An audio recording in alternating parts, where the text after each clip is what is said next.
So Jane, we have around 20 minutes or so today, and I'd like to get a rough idea of a typical day of food and drink for you.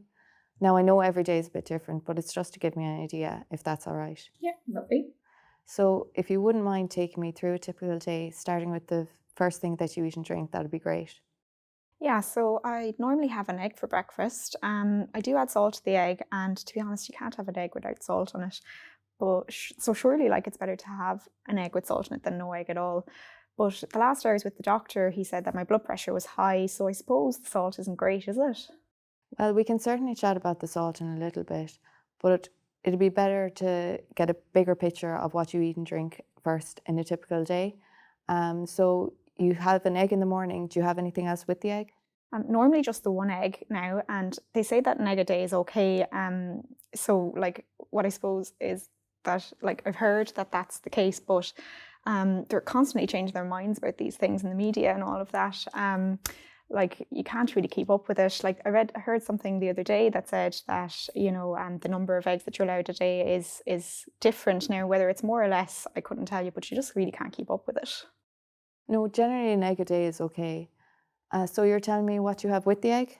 So I'd normally have a slice or two of toast with some spread on it. Flour, I think, is the one that I tend to go for, and I also just buy the white bread. But I've heard that's bad for you, is it?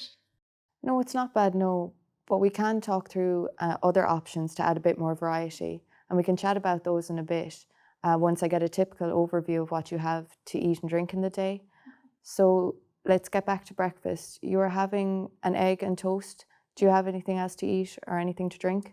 I'd normally drink tea, but would you believe it? I heard on the radio the other day that people my age aren't supposed to be drinking tea with their meals.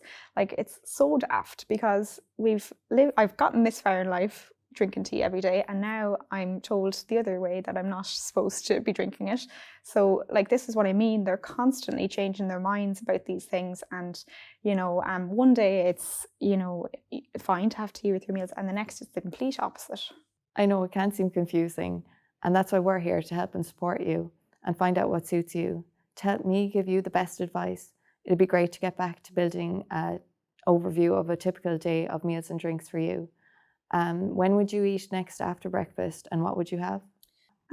Well, it varies. I might go for one of those heat up soups because they're really handy. My joints get really sore and my wrists are quite weak. So but I always take my evening primrose oil. Okay, but I tend to go for those soups. And yesterday I was in the supermarket and I saw some ready-made meals, and I thought they might be handy too. But what do you think of those?